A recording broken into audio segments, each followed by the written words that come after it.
امام کا قول ہم نہیں مانتے، ہم تو بھائی اہل حدیث ہوتے ہیں۔ اچھا، تو یہ داڑھی چھیل رہے ہو، یہ کسی امام کا قول ہے؟ ابلیس کا قول ہے، وہ چاہتا ہے۔ ادھر تو تم کسی بڑے بڑے امام نیک پاک کو خاطر میں نہیں لاتے ہو، ادھر کیا ہوتا ہے؟ یہ کس کی مان رہے ہو؟ تو تقویٰ یہ ہے کہ ہر موقع پر جب اندر والا بولے اس کو آخری آواز سمجھو، اس کی مانو، نہ کہ اس کو جعلی قسم کے بہانے سنا کر کے چپ کروا دو۔ اس کا بولنا رحمت ہوتا ہے، اس کا چپ کر جانا یہ نقصان دہ ہوتا ہے۔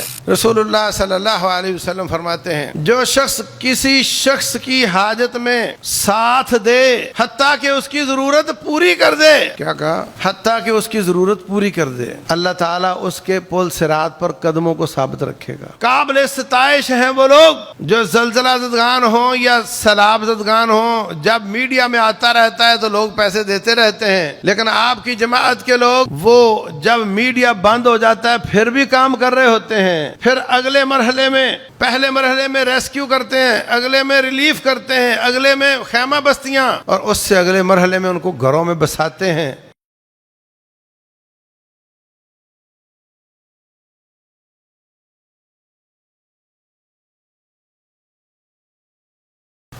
يقول الله سبحانه وتعالى: وَإِن مِّنكُمْ إِلَّا وَارِدُهَا كَانَ عَلَى رَبِّكَ حَتْمًا مَّقْضِيًّا ثُمَّ نُنَجِّي الَّذِينَ اتَّقَوْا وَنَذَرُ الظَّالِمِينَ فِيهَا جِثِيًّا۔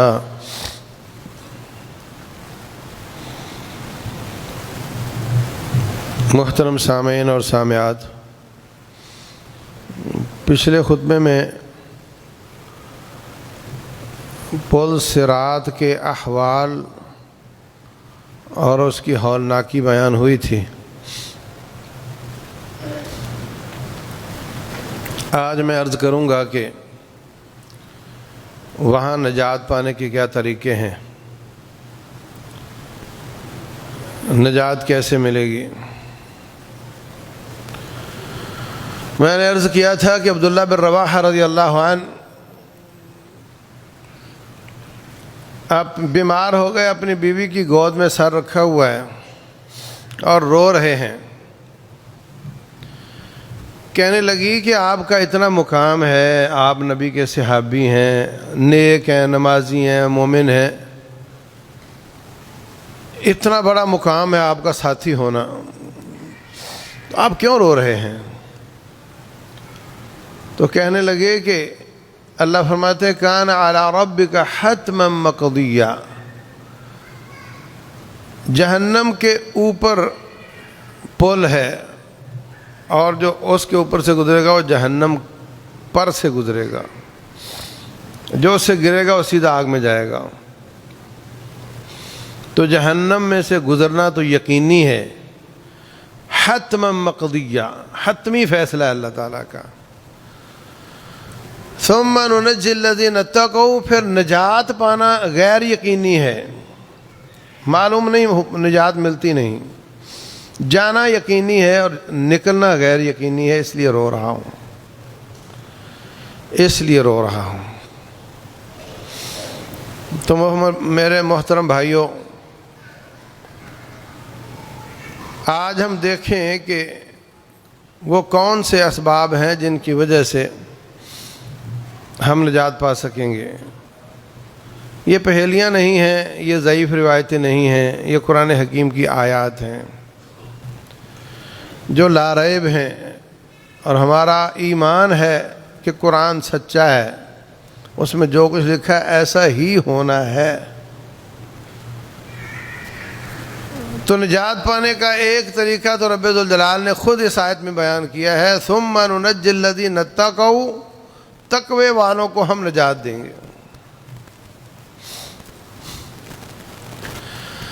تقوی کیا ہے؟ کعب الاحبار سے عمر بن خطاب رضی اللہ عنہ نے پوچھا کہ تقوی کیا ہے؟ کہنے لگے کہ کبھی آپ جنگل سے گزرے ہیں؟ جی گزرے ہیں۔ کیسے گزرتے ہیں؟ کہا اپنے کپڑے اکٹھے کر کے ساتھ جوڑ کر کہ ادھر کی جھاڑی بھی زخمی نہ کر دے، ادھر کا کانٹا بھی نہ لگ جائے، آڑے تیڑے ہو کر نکلتے ہیں۔ کانٹوں سے بچتے بچاتے. کہا ایسے ہی گناہوں کے کانٹوں سے بچتے بچاتے اس جہان سے نکل جاؤ تو اس کا نام تقویٰ ہے. وہ گناہ آپ کے کپڑے نہ پھاڑ دیں، وہ گناہ آپ کے جسم کو زخمی نہ کر دیں، اور وقت گزرنے کے ساتھ ساتھ کانٹے بڑھتے چلے جا رہے ہیں. کانٹوں کا ایک مجموعہ ہم نے اپنی جیب میں ڈالا ہوا ہے موبائل کی شکل میں. جب بھی دیکھو کوئی نہ کوئی گناہ کرو، جب بھی دیکھو کوئی نہ کوئی گناہ کرو. آپ سمجھتے ہوں گے کہ بے حیائی کی چیز دیکھو گے تو گناہ ملے گا. آپ فلاں سیاستدان کے خلاف فارورڈ کر دو، اس کے خلاف یہ میسیج فارورڈ کر دو. کسی کا مذاق اڑایا جا رہا ہے 10 گروپوں میں بھیج دو. کسی پر کرپشن کا الزام ہے 10 گروپوں میں بھیج دو. کسی پر بدکاری کا الزام ہے 10 گروپوں میں بھیج دو.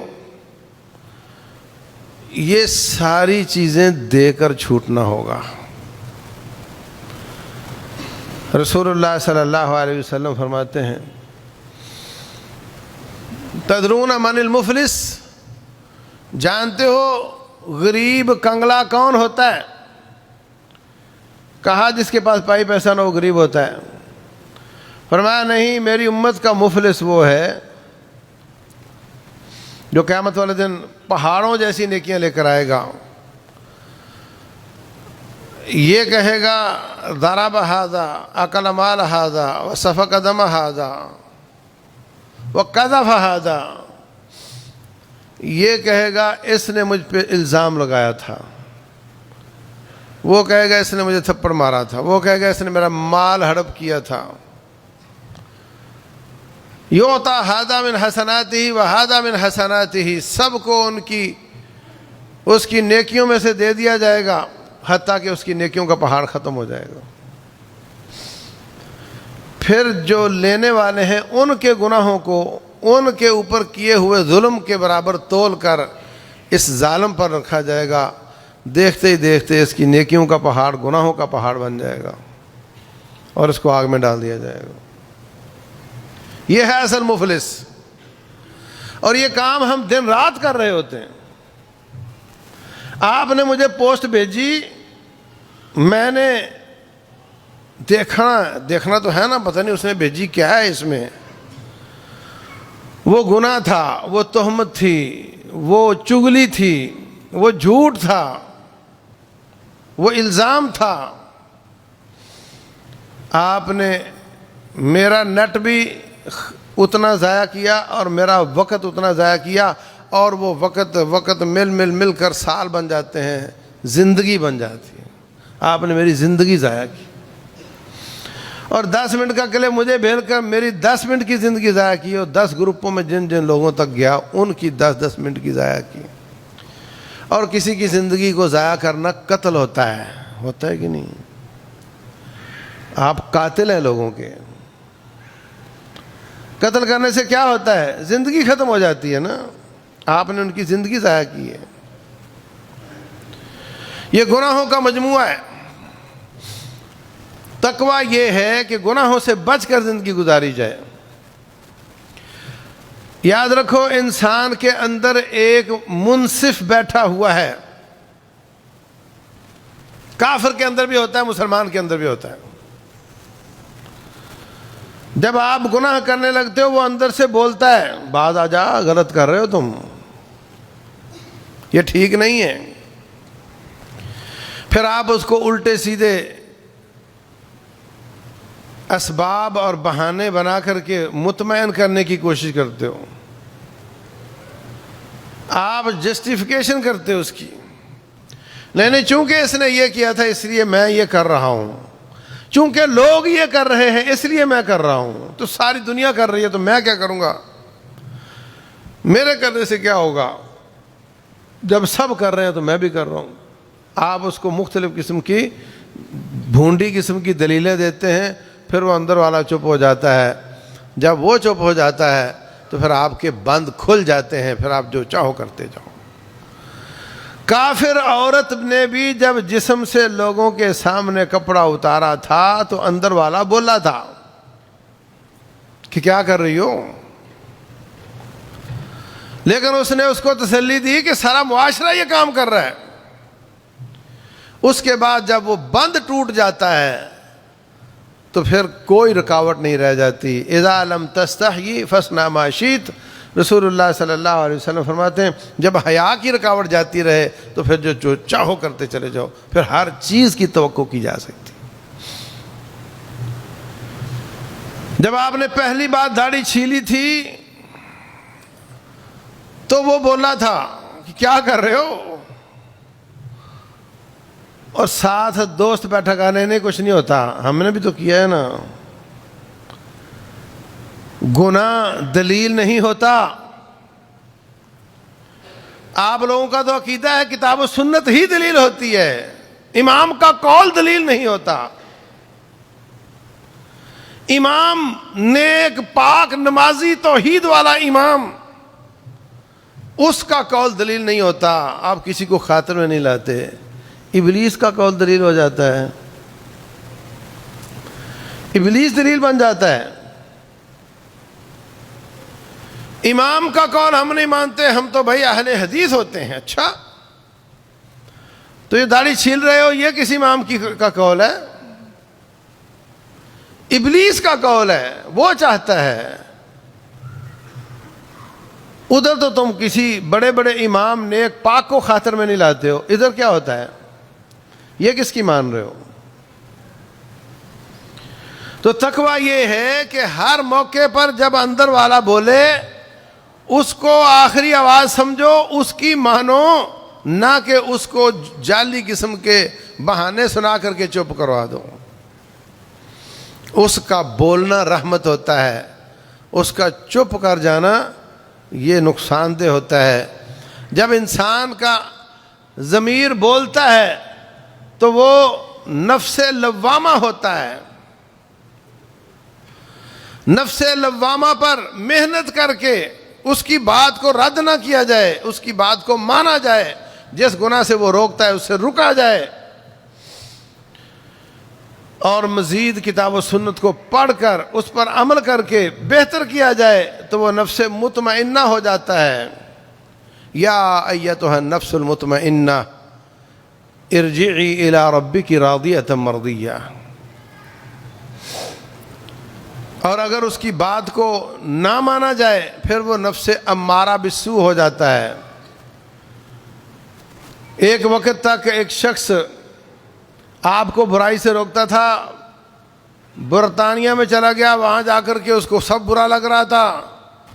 پھر سال دو گزرے تو اس کے ناک کی بو ختم ہو گئی، اب وہ نمک کی کان میں نمک ہو گیا، اب وہ سب ان کے ساتھ چلتا ہے، ہر کام میں ان کے ساتھ چلتا ہے۔ یہ نفس امارہ بالسوء ہے، یہ برائی پر ابھارنے والا ہے۔ پہلے یہ برائی سے روکنے والا تھا، اب یہ برائی پر ابھارنے والا ہے۔ تو آپ نے آپ کا اندازہ لگاؤ آپ کہاں کھڑے ہو۔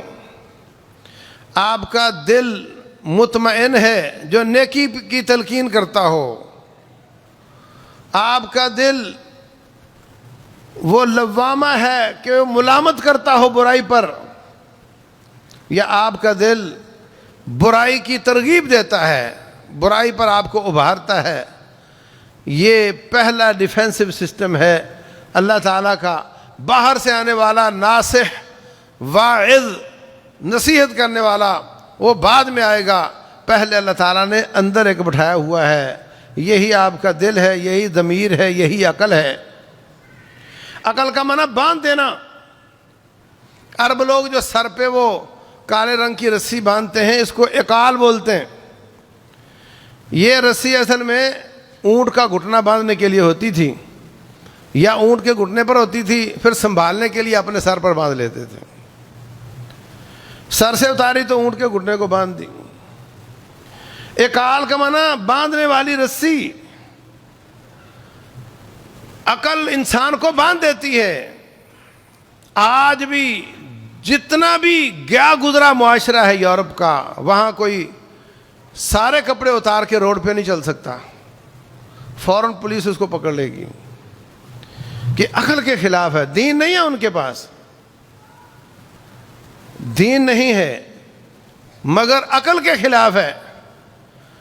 تو انسان کو پہلے اس کا ضمیر، اس کی عقل، اس کا دل منع کرتا ہے، وہ باز نہ آئے تو پھر باہر سے نہ سے آتا ہے، عالم دین کی بات، طالب علم کی بات وہ منع کرتا ہے۔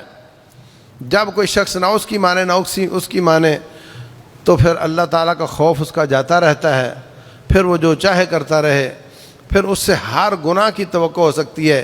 کوئی کہے نہیں وہ بندہ یوں نہیں کر سکتا، وہ کر سکتا ہے، اس لیے کہ وہ ساری حدیں پار کر چکا ہے۔ ساری عبادات کا جوہر اور نتیجہ تقویٰ ہے، اللہ تعالیٰ کا خوف۔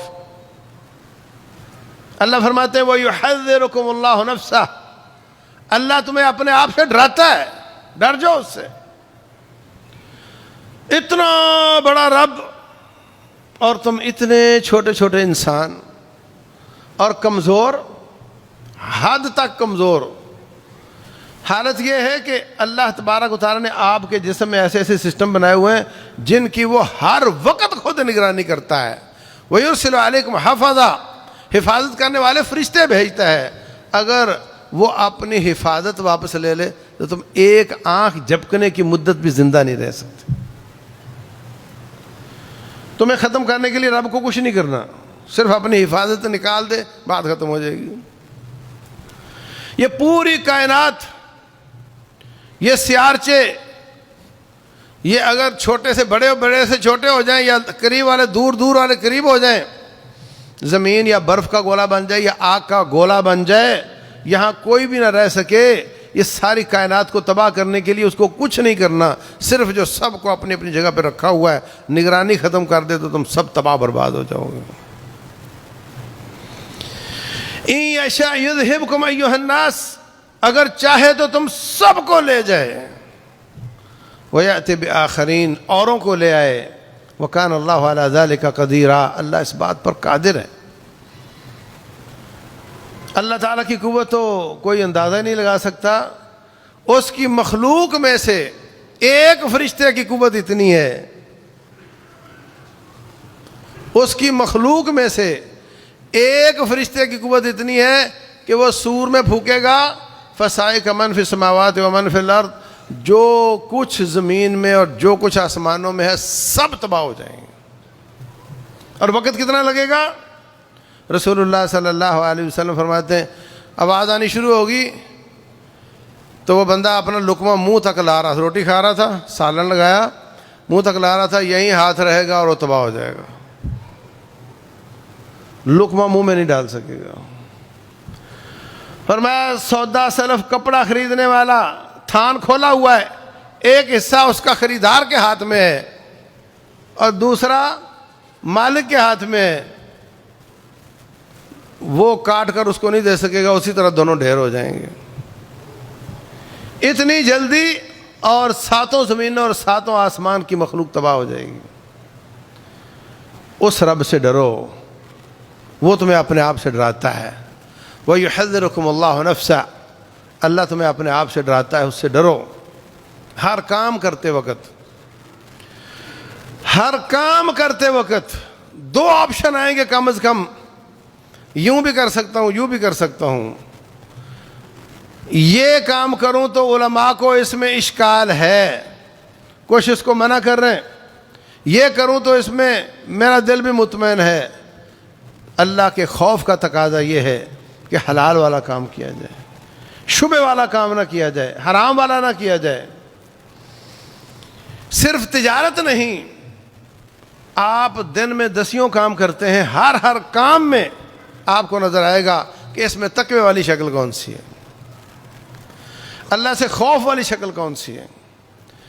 رسول اللہ صلی اللہ علیہ وسلم فرماتے ہیں ان الحلال بین و ان الحرام بین، حلال واضح ہے، حرام بالکل واضح ہے، وبینہما امور مستشابہات یا مشتبہات، بیچ میں کچھ معاملات ہیں جو ایک زاویے سے دیکھو تو حلال لگ رہے ہوتے ہیں، دوسرے زاویے سے دیکھو تو حرام لگ رہے ہوتے ہیں۔ فرمایا اس کی مثال ایسے ہے جیسے بادشاہ کی ایک جنگل میں اس نے باڑ لگائی ہے کہ یہ باڑ، اس کے اندر والی گھاس صرف سرکاری جانور چریں گے، یہ بادشاہ کی باڑ ہے۔ جس کا جانور اندر آیا اس کا جانور قبضے میں ہو جائے گا، واپس نہیں ملے گا۔ تو فرمایا جو شخص اپنے جانور اس باڑ کے قریب لے کر جائے گا اور سمجھے گا کہ نہیں میں پاس کھڑا ہوں نا، میں دیکھ رہا ہوں، تو ذرا سی سستی سے اس کے جانور اندر چلے جائیں گے، وہ بندہ بھی گرفتار ہو جائے گا، اس کے جانور بھی گرفتار ہو جائیں گے۔ اور جو اس سے کوسوں دور رہے، اتنا دور رہے کہ اگر میں سست ہو بھی جاؤں تو میرے جانور وہاں نہ جائیں، فرمایا وہ اپنا مال محفوظ کر لے گا۔ ایسے ہی الا ان لکل ملک حما، خبردار ہر بادشاہ کی باڑ ہوتی ہے۔ الا وان حم اللہ محارمہ، خبردار اللہ کی باڑ اللہ کی حرام کردہ چیزیں ہیں، جو ان کے قریب آئے گا وہ اندر بھی آ جائے گا، اور جو اپنے آپ کو بچانا چاہتا ہے وہ ان سے دور رہے، وہ شبہ والے کام بھی نہ کرے۔ یہ مثال دے کر سمجھایا رسول اللہ صلی اللہ علیہ وسلم۔ کئی بار آپ کو ایسا لگے گا، تقوی کا تقاضا یہ ہے کہ اس کو چھوڑ دیا جائے، جس میں شبہ ہے اس کو بھی چھوڑ دیا جائے، صاف صاف کام کیے جائیں، تقوی کے تقاضے پورے کیے جائیں۔ اور اگر ہمیں تقوی نصیب ہو جائے، یصلح لکم اعمالکم ویغفر لکم ذنوبکم، اللہ تعالیٰ تمہارے سارے اعمال درست کر دے گا اور تمہارے گناہ بھی معاف کر دے گا۔ تو ایک چیز ہے تقوی، اس پر بات کی جائے تو بہت لمبی ہو جائے گی۔ دوسرا، رسول اللہ صلی اللہ علیہ وسلم فرماتے ہیں جو شخص کسی شخص کی حاجت میں ساتھ دے حتیٰ کہ اس کی ضرورت پوری کر دے، کیا کہا؟ حتیٰ کہ اس کی ضرورت پوری کر دے، اللہ تعالیٰ اس کے پل صراط پر قدموں کو ثابت رکھے گا۔ ایک شخص نے کہا میرے گھر میں یہ مسئلہ ہے، لو 100 روپے لے لو۔ 100 روپے سے اس کا مسئلہ حل نہیں ہوتا۔ اگر کوئی شخص اس کو کہے میرے ساتھ چل، یقین دہانی کر لے کہ واقعتاً اس کی ضرورت ہے، پھر خود جیب سے کرے یا کسی سے کروائے، اس کی ضرورت پوری کر دے اگر وہ حقدار ہے تو۔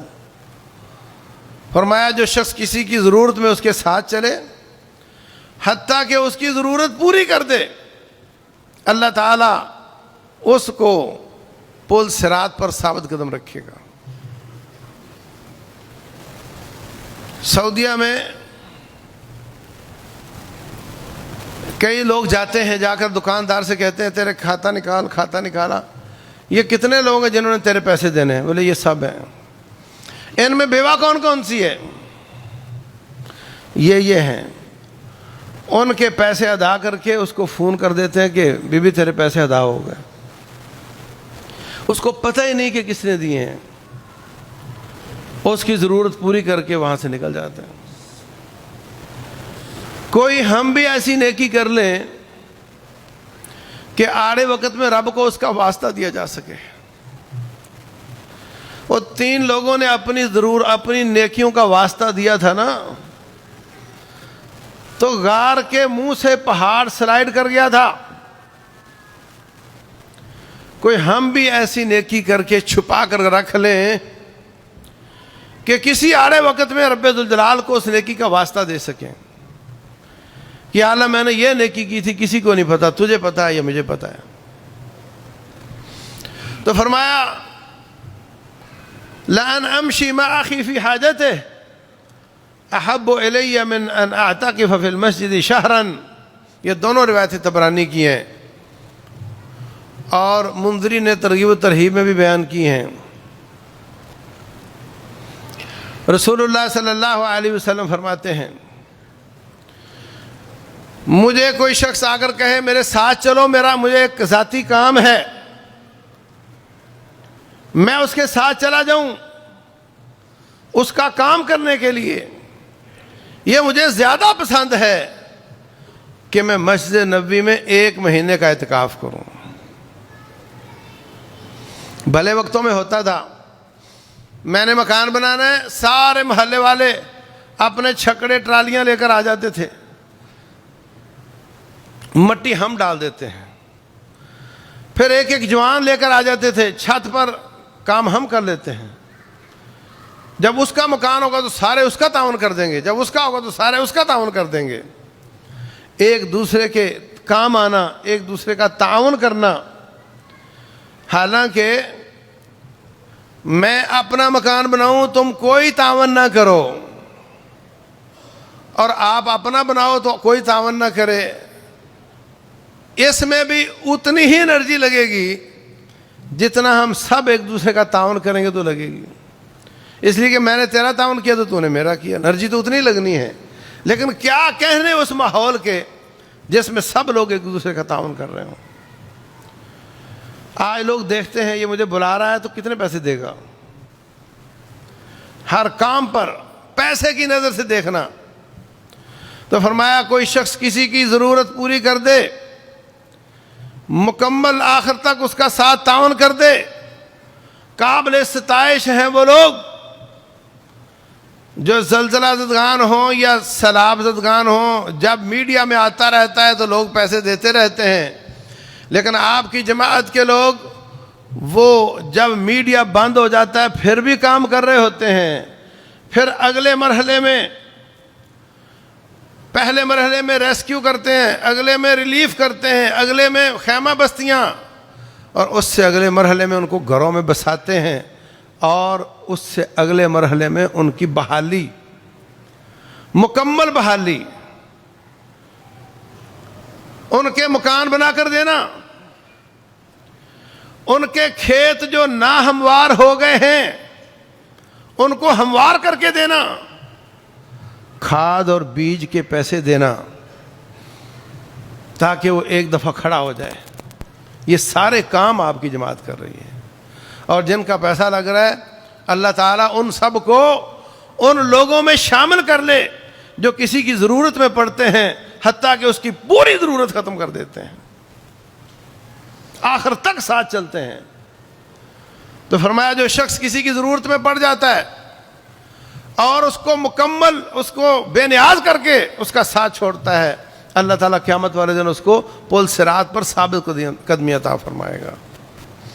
اللہ اکبر۔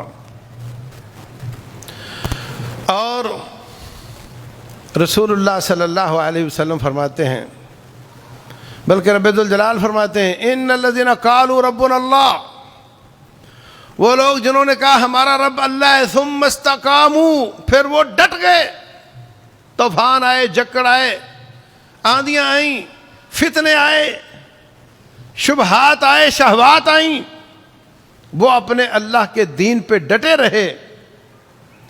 اللہ تبارک و تعالیٰ کے دین پہ جو یہاں استقامت اختیار کرے گا، اللہ قیامت والے دن بھی اس کو استقامت کی توفیق دے گا، اور پل صراط پر بھی استقامت کی توفیق دے گا۔ اللہ اکبر۔ جو یہاں ایمان کے نور سے ہوگا اس کو وہاں پر پل صراط کے اندھیروں میں ایمان کا نور نصیب ہوگا۔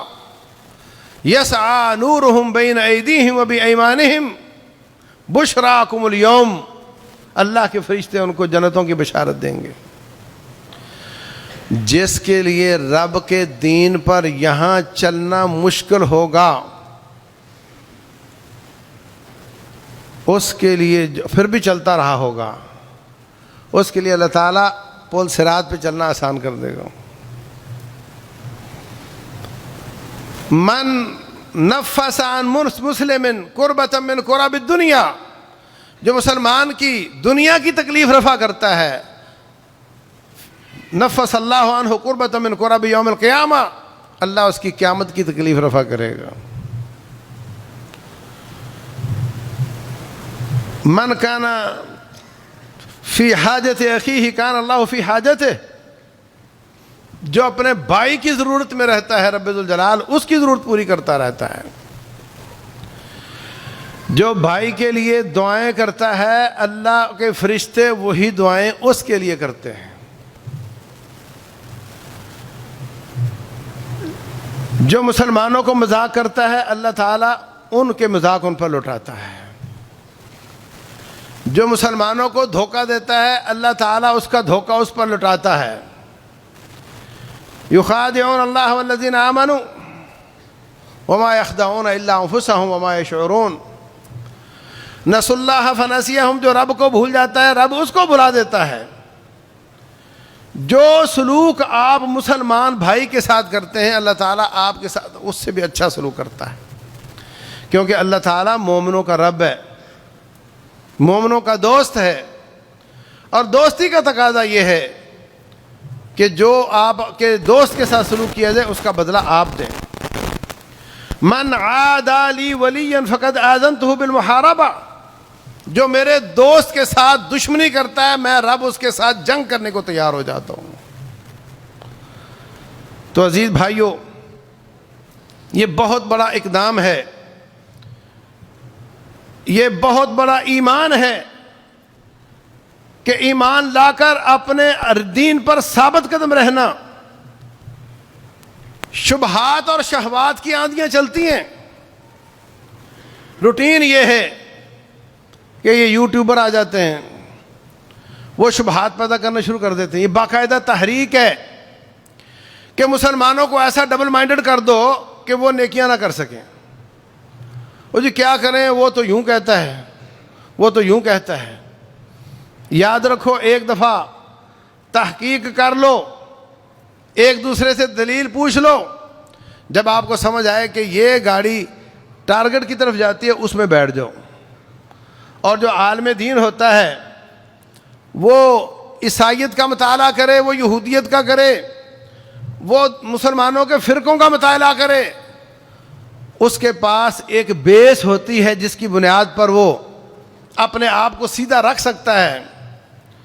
اور جو بیچارے کی اپنی بیس کمزور نہیں, وہ عیسائیت پڑھنا شروع کر دے, وہ یہودیت پڑھنا شروع کر دے, وہ مسلمانوں کے فرقے پڑھنے شروع کر دے, وہ ڈگمگا جائے گا, اس لیے کہ وہ پہلے ہی بیس لیس ہے. تو اپنے آپ کو پہلے اپنے عقیدے پر مضبوط کریں, اپنے دین پر پختہ کریں. کتنے لوگ مجھے پوچھتے ہیں جی وہ بتائیں کہ حضرت معاویہ بن ابی سفیان رضی اللہ عنہ کا کیا مسئلہ تھا, اور یزید کا کیا مسئلہ تھا, اور فلاں کا کیا. میں اس کو کہتا ہوں تمہیں اپنے عقیدے کی سمجھ ہے؟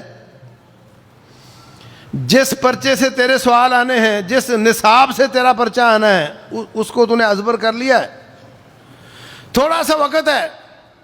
جو بچہ پیپر کے دنوں میں ناول پڑھتا رہتا ہے فیل ہو جاتا ہے. یہ پیپر کے دن ہیں, ان میں آپ وہ دین پڑھیں جو آسمان سے آیا ہے.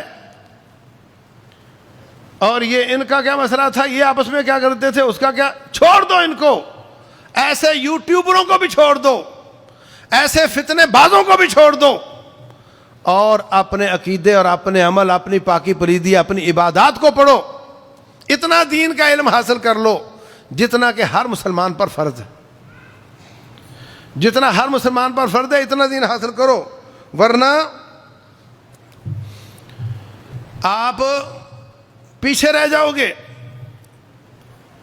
آپ کو اپنا نصاب وہ پڑھنا چاہیے, اور وہ اللہ کا قرآن اور نبی صلی اللہ علیہ وسلم کا فرمان ہے.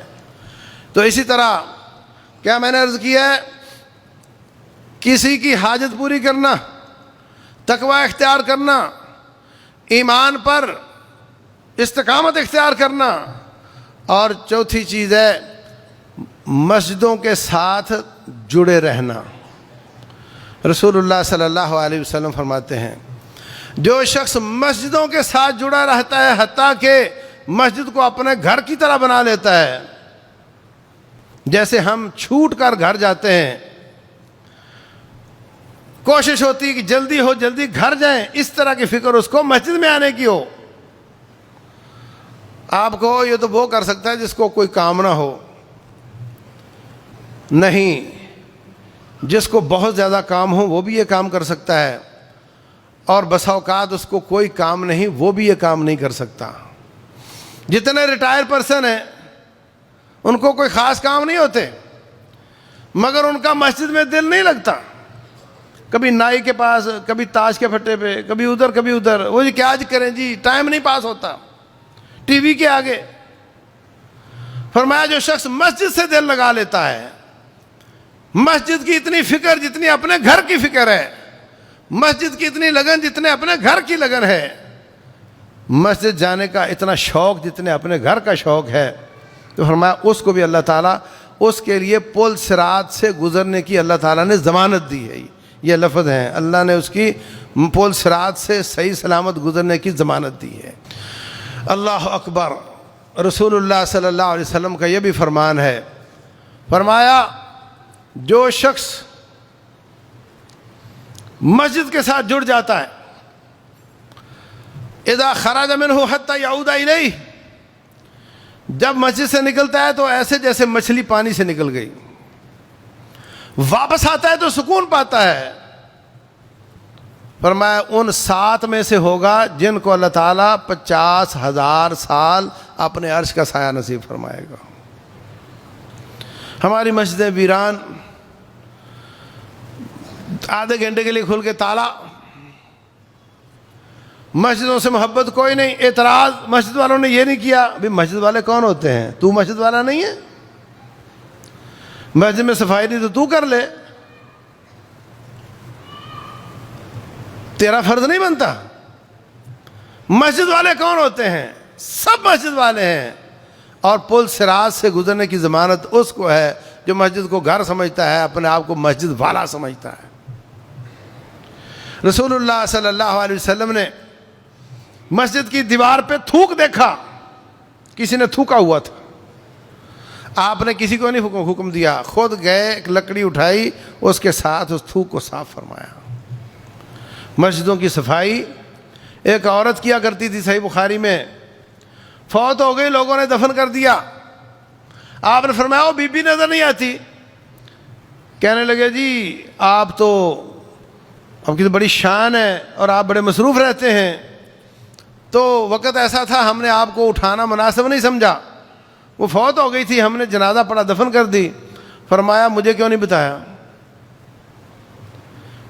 مجھے مسجد اس کی قبر دکھاؤ۔ آپ نے وضو فرمایا، اپنے ساتھیوں کو ساتھ لیا، قبر پر کھڑے ہو کر آپ نے اس عورت کا جنازہ پڑھا۔